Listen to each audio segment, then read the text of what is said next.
Notícia quente, Brasil! Notícia urgente. Lula fez uma troca no ministério e dessa vez a mudança chamou bastante atenção e agitou os bastidores de Brasília. Mas quem será o novo ministro escolhido? Pois é, dessa vez Lula nomeou alguém que já o acompanha há muito tempo, mas que nunca ocupou um cargo ministerial em seu governo. Essa decisão pegou muita gente de surpresa e deixou o cenário político ainda mais tenso. A essa altura do campeonato, o presidente está movendo peças estratégicas e essa substituição, em especial, tem causado estranheza. Afinal, com a popularidade do governo em baixa, essa troca em um ministério tão importante para o país levanta muitas perguntas. Quais serão os impactos dessa mudança? O que significa para o Brasil? Fique ligado para entender todos os detalhes, mas antes já quero te lembrar, já curte aí esse vídeo e deixa sua opinião aí nos comentários. Segundo a Folha de São Paulo, o presidente Lula Lelé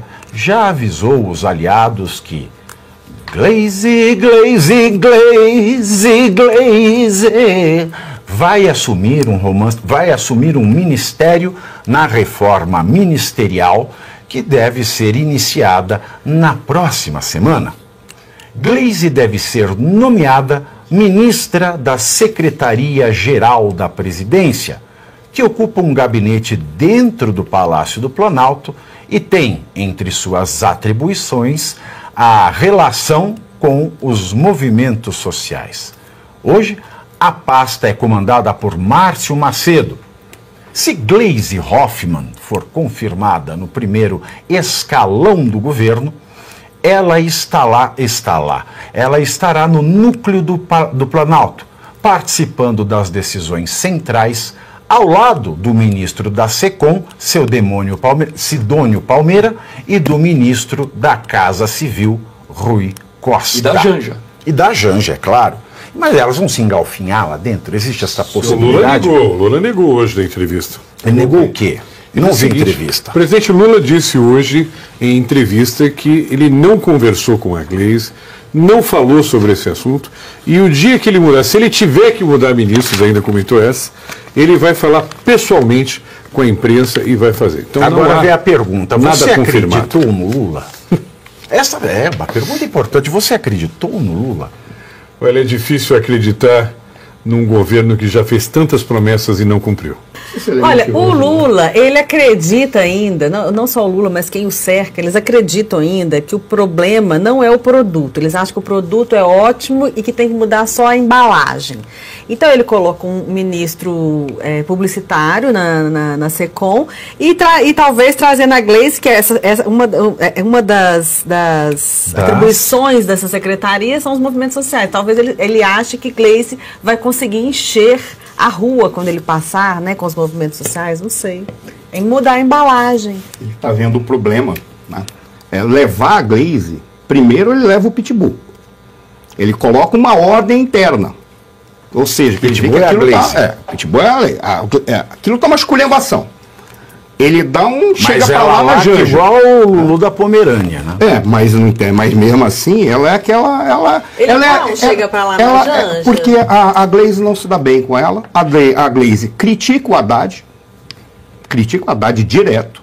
Ela tá querendo que vá para a presidência do PT alguém que seja dela, enquanto tá todo mundo querendo colocar alguém que seja pró-Haddad. O Lindinho que ela quer colocar? Não é o Lindinho, acho que é o Edinho. Dela. Acho que é o Edinho que eles querem colocar lá, né? Eu acho que o Lula quer colocar o Edinho e a Glaze quer colocar o Zé Guimarães, que é o irmão do Lula, sei lá, o irmão do Zé Genuíno, né? Que é o irmão do Zé Genuíno. O dólar na cueca. Porque tem a briga, o grande problema é que quando a gente olha, qual é o problema que eles estão vivendo lá? Aquilo está uma esculhambação, a imagem deles é péssima, eles têm que ter acesso aos movimentos sociais. Coloca a Glaze para a Glaze dialogar direto, porque ela faz as mesmas críticas que os movimentos sociais fazem ao governo. Mas a jogada toda é que ele vai ter que fazer uma reforma ministerial, ele vai trazer algumas pessoas do centro para colocar a culpa no centro.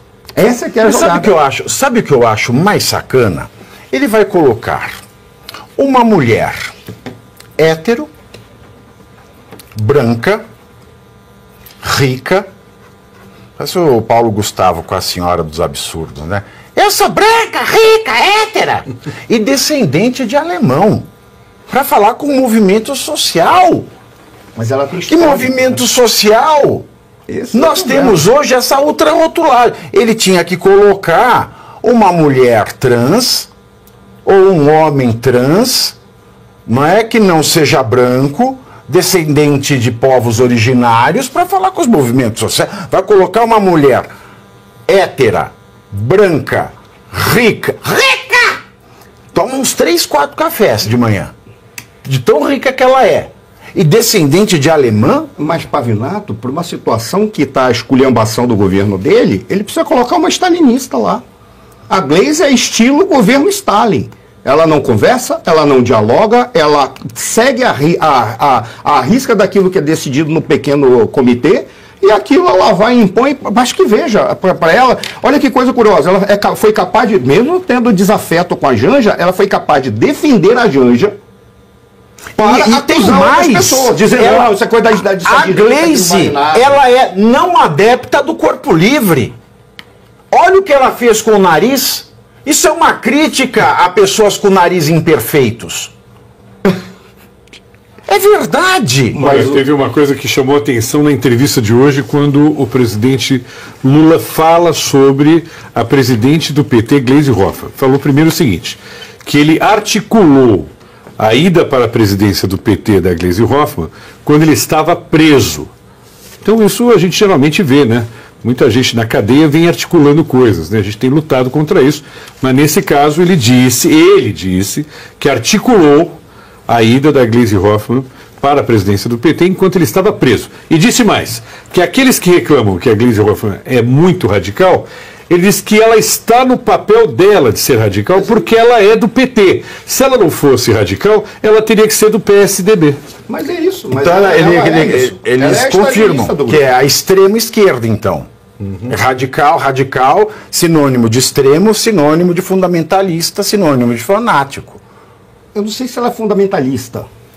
Ela é da elite do proletariado. O que a elite do proletariado é dentro da lógica marxista? Ela não. Você pode pôr ela no proletariado? Não, mas a ideia do partido, a ideia da lógica marxista é a seguinte: tem uma elite do proletariado. Quem é a elite do proletariado? São os intelectuais que estão trabalhando no partido. Então ela é aquele núcleo dirigente do partido. Por isso eles dizem, nós somos a elite do proletariado. Por isso a gente tem que decidir, o fim da história segue nessa direção, e os mecanismos para chegar no fim da história são esses. E nós não discutimos. Agora, por que o Lula não põe para dialogar com o movimento social a Erika Hilton? Ele é transfóbico? Não, porque ela representa tudo isso do movimento social woke. E ela ainda saiu de bucha de canhão para defender o Lula do vídeo do Nicolas. Fez aquele vídeo mentiroso. Ela é tão mentirosa quanto a Gleisi, mas ela binga na tabela da Wokelândia para ser de movimento social. Por que ele não põe a Erika Hilton? E a vantagem de colocar a Erika Hilton no cargo é que a Erika põe o pau na mesa, né? Meu Deus. Vejo o que ela fez.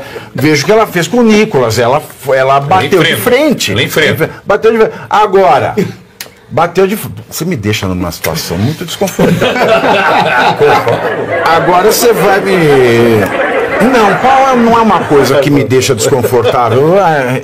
Você entendeu. Agora, a questão é... Já perceberam, não tem uma trans que seja ministro... Né, agora, o que seriam, professor, os movimentos sociais hoje? São os trabalhadores, são os trans, são as pautas identitárias? Porque assim, o PT descolou dos trabalhadores, não entregou nada para os trabalhadores. E o governo petista é transfóbico? É transfóbico, sim. Claro que é. Porque é o governo que tem mais preconceito contra a transparência. Exatamente. Olha, a questão... Os marxistas ortodoxos, eles dividem a sociedade em classes sociais. As classes sociais, elas são definidas pela inserção que o indivíduo tem no processo de produção. Ou como proprietário do meio de produção, por isso que eles não gostam da propriedade, ou como aqueles que alugam a sua força de trabalho para que o proprietário possa lucrar de acordo com o trabalho deles. Essa é a tese ridícula e básica que eles criaram. Ponto. O que aconteceu? Eles perceberam que o capitalismo avançou e isso é uma balela. Aí eles seguiram a lógica. Você só mantém essa linha do processo revolucionário se você mantiver a sociedade fragmentada e lutando um contra o outro. Aí eles colocaram toda a pauta identitária, colocaram toda a pauta de separação entre grupos para eles se baterem. Os ortodoxos falaram, isso não está certo. Mas alguns falaram assim, mas taticamente é bom. Por quê? Porque eu pego e digo da seguinte maneira, por qual razão que o gay briga com o hétero? Porque existe uma coisa que é a família patriarcal, e a família patriarcal é aquela família que tem um homem e uma esposa, e os filhos são submetidos. Isso é a lógica do capitalismo. Quem acha que eu estou inventando, pega o discurso da Érica Cocai. Ela fala na lata, tanto que ela defende ali o incesto, no caso, relação entre filhos com os pais, exatamente para quebrar a hierarquia pai e filho. É o discurso da Cocai ou o discurso da Cocai? Não sei. Mas, e eles fazem, aí qual é a lógica? Eles utilizam essa lógica porque diz assim, então nós podemos manter a guerra dentro da sociedade e nós dizemos que essa guerra só existe porque ninguém aceita as pessoas como são, isso é coisa do capitalista. Porque um modelo básico de sociedade que é cristã, patriarcal e uma família nuclear tradicional. Isso é o mal que não permite que a sociedade seja igualitária. Essa que é a jogada deles. Agora, eles já perceberam que isso aí foi incorporado pelo discurso woke. E foi incorporado para aquilo que o Álvaro Uribe chamava de revolução molecular dissipada. A gente faz... É bem molecular essa revolução, só tem moleque. Mas argumento de moleque é uma revolução molecular. Essa é a jogada deles. Aí o que eles fazem? Eles voltam e ficam os ortodoxos, aqueles que são os marxistas clássicos, eles já encheram o saco disso. Porque eles viram que isso não leva a nada, por isso que precisa de uma Gleisi Hoffmann. O que é a Gleisi Hoffmann? É um pitbull ortodoxo, quase um stalinista, que vai lá e não negocia. O cálculo deles é muito simples. Tem gente em excesso comendo. Quantos? Então mata. É assim que o stalinista raciocina. Esses que estão em excesso a gente não precisa, vamos calcular com aqueles que estão ali. Quem acha que eu estou inventando? Eu assisti a aula de um professor que é stalinista e ele estava fazendo os cálculos, quando eu estava na USP, o cálculo dele é, o Stalin aqui, por causa disso, nesse deslocamento, morreram tantos milhões. Não foi o suficiente. E a gente ia ficar ouvindo. E a gente se esquece que essa exclusão, né, do modelo cristão de sociedade, né, que é a tentativa de sufocar as raízes cristãs dos valores fundamentais, a gente viu em muitos governos, né, da recente era. A gente viu no comunismo, né, no stalinismo, que o comunismo essencialmente é antirreligioso, porque ele próprio quer ser uma religião. Sim. A gente viu no nazismo também, porque o Führer é a religião. Então aí você vem falar assim, um modelo de sociedade com fulcro nos valores cristãos, você tem modelos aí, você pode escolher, você quer o quê? Stalinismo, você quer o quê? Nazismo, e em especial falo isso para as militâncias das chamadas diversidades. Pensa aí o que você prefere, a sociedade atual, ocidental, fincada nos valores cristãos, ou você tem para escolher, tem a nazista e tem a stalinista. Escolhe aí. É maravilhoso você falou, porque eles substituíram, o problema é o cristianismo. O cristianismo, para eles, é um inimigo mortal. Tanto que quando chega algum socialista, marxista, dizendo, não, Cristo e Marx não andam juntos. Mas isso é tão real que eles substituíram, que, por exemplo, quando você pega, acho que o nome dela é Yulia Djugashvili, que era a filha do Stalin, porque o nome do Stalin é Djugashvili, né? Não era Stalin, Stalin era apelido. Eu tenho a impressão que foi ela. Ela fala, o meu pai percebeu a necessidade de ter uma religião. Como é que ele fez essa religião? Embalsamou a porcaria do corpo do Lenin, colocou na Praça Vermelha e faziam romarias e faziam visitas como se fosse um ritual religioso ao corpo do Lenin, que está lá na Praça Vermelha. Quem tiver oportunidade, eu tive a oportunidade de brindar com um amigo uma dose de vodka em frente ao mausoléu, a gente brindava e apontava para o Lenin, que antes era gráfica do partido, rico, e se tornou um grande shopping. E se for muito rico, brinda uma xicrinha de café. Será que hoje a dona Florinda ia oferecer ao professor Girafales uma xícara de café? Nessa atual, morando num cortiço. Será que é por isso que aquele dia que eu tomei o café aqui era cenográfico? Não tinha... Exatamente, foi exatamente por isso. Tem mais uma bobagem que eu ia falar aqui para vocês, que não é bobagem, mas é uma bobagem, mas com um grande fundo. Eu ando muito esquecido. Acho que eu estou tão preocupado com o esfíncter que eu estou esquecido das coisas de falar aqui da pauta. Mas tudo bem. Não, tá tudo bem. Posso Passou, fazer não é uma nada correção? importante. Pode. Você falou que você passou o tempo inteiro no trono. Todos vão para o trono, podem ficar no trono, e até mesmo os monarquistas, mas o resultado se chama república. Só fazer isso aí para te dar um troco, quando você falou aí. É verdade. Tá bom? É verdade. E veja, vamos pensar, né? Você quer o quê? Uma faraona no poder? Não quer uma faraona no poder. Você quer a sua condição de ser divino, que é o status que o cristianismo deu à humanidade, e só por conta disso, existem as chamadas declarações universais dos direitos da pessoa humana. É porque o cristianismo nos fez sagrados que nós somos titulares de direito. Fora isso, é tudo uma concessão do Deus do momento, do Führer, do líder, do partido e etc. e tal. Lula é o problema. Como eu disse a vocês, isso foi escrito para sair na quarta-feira.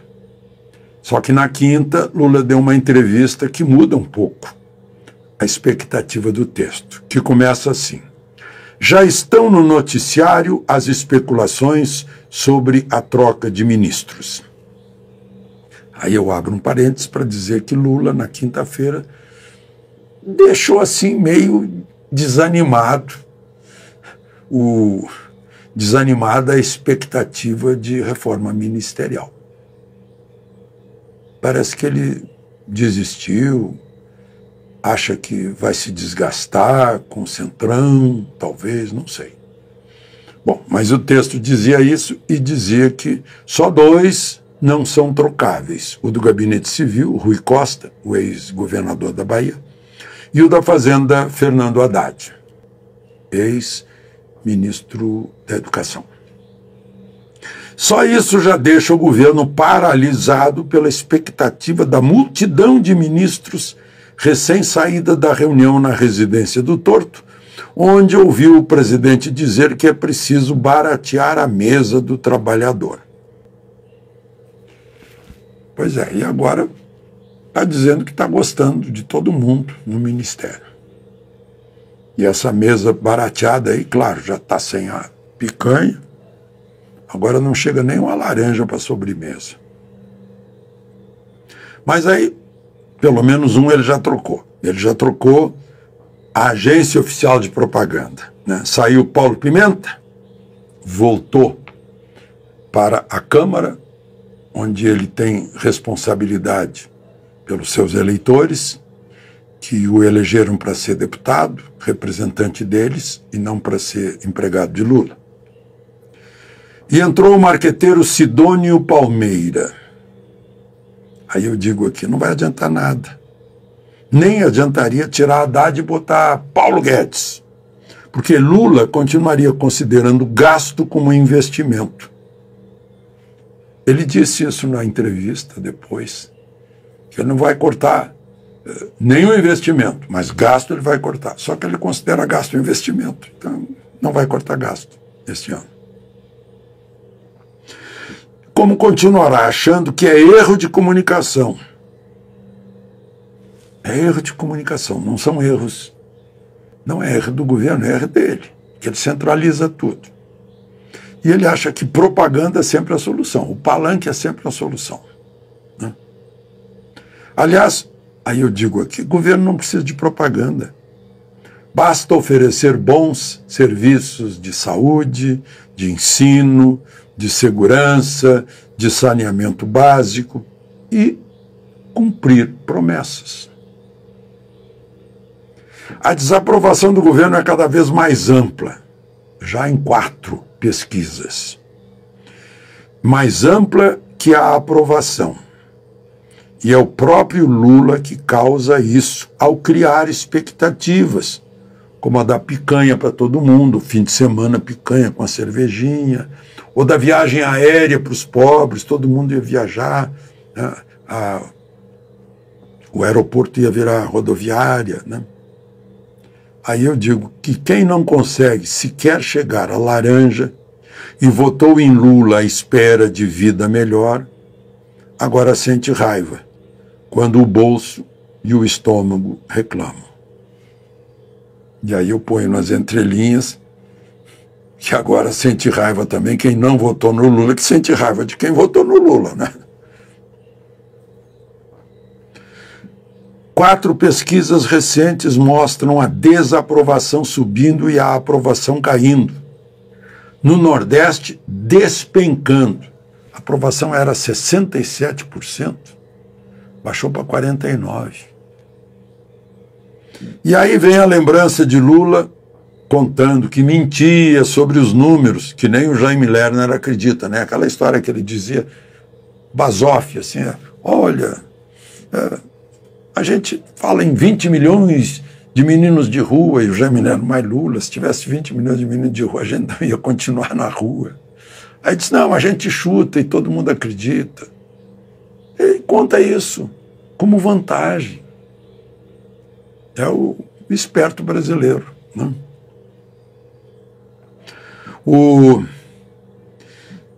E aí ele conta também as lições maternas de que a verdade engatinha e a mentira voa. Ele está, em outras palavras, está dizendo, é muito melhor mentir porque a gente pega todo mundo. Só que mais cedo ou mais tarde se descobre a mentira.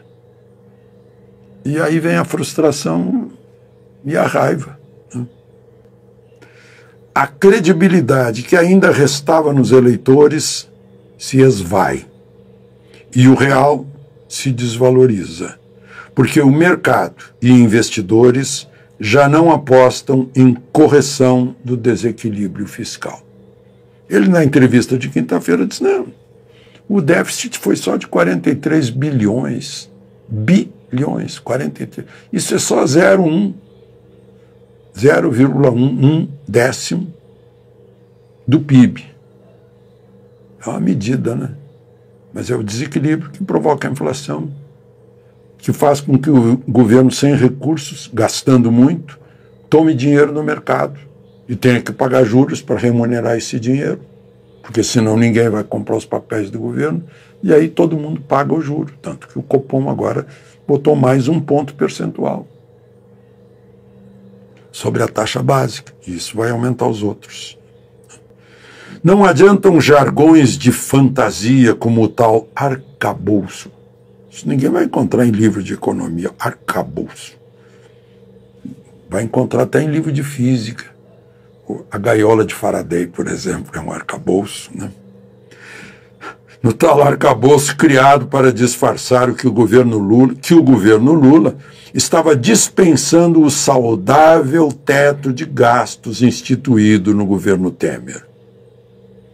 Sem maioria no Congresso, com a esquerda em minoria, interessante, a esquerda está em minoria no Congresso numa eleição que elegeu o presidente de esquerda. Não faz sentido, né? No legislador, voto de centro e direita. No presidente da República, a pessoa vira esquerda. Lula quase dobrou o número de ministros para distribuir cargos para partidos de centro e ganhar votos no Congresso.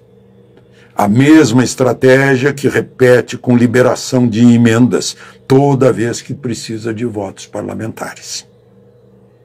Isso custa um dinheirão. É uma multidão de ministros e também na distribuição de emendas. Isso aumenta o problema porque gera mais déficit, mais endividamento público, que geram mais inflação e maior taxa de juros. E quem sofre são os mais pobres, tidos como os eleitores de Lula. E aí é um círculo vicioso. Último parágrafo. E Lula vai repetindo as falas que geram as frustrações de seus eleitores, sempre para manter a esperança, né? Agora é o empréstimo consignado. Vai fazer todo mundo se endividar. Agora, os do Nordeste, né, estão começando a descobrir, assim como os erros que ele crê serem apenas de comunicação. Anunciou que se exporia mais, até se expôs na quinta-feira. E passou a expor também o ministro do Gabinete Civil, Rui Costa, que inaugurou suas falas mencionando intervenções no mercado para conter os preços. E aí teve que desmentir, né? Depois veio a fala da laranja. E aí todo mundo lembrou dos laranjais que o MST devastou com um trator. Antes já tinha sido o desgaste com o PIX, né, que era para enquadrar no imposto de renda os informais menores. Mas eu não sei se não tinha, cá entre nós, informais maiores, que andaram, opa, vai nos pegar, porque a gente transfere milhões. Quem? Depois ainda veio a ideia de baratear alimentos, transformando o vencimento em mera sugestão. Melhor consumir antes de. Só melhor. Você pode depois comer o negócio podre. Lula chamou Trump de nova cara do nazismo e do fascismo. Referência que ele já havia dirigido ao agro, que garante a nossa balança de pagamentos. O agro garante fotossíntese, sequestro de carbono, biomassa, energia e alimentos. Mas é o inimigo da esquerda. Isso que é masoquismo, ou faquirismo. A primeira-dama ainda completou com "fuck you, Musk", referindo-se ao braço direito de Trump. Agora o TCU, Tribunal de Contas da União, suspende o pé de meia, suspeito de ter dado uma pedalada de 6 bilhões. Está escrito aqui milhões, foi um erro. 6 bilhões. O que já provocou coleta de mais de 100 assinaturas, parece que está com 117 para impeachment. A pedalada de Dilma só teve 3 assinaturas iniciais, de 3 advogados. Isso que ainda não apareceu, está aparecendo agora, o dólar e o ICMS nos combustíveis. Que aí vai pegar, aí aumenta tudo. Ou seja, o Lula 3 está indo mal. E não é o governo, é o chefe do governo que é a origem da perda de rumo, com improvisos anacrônicos que só fazem piorar a desorientação num círculo vicioso. Aí a gente vê que o problema do governo é o chefe do governo.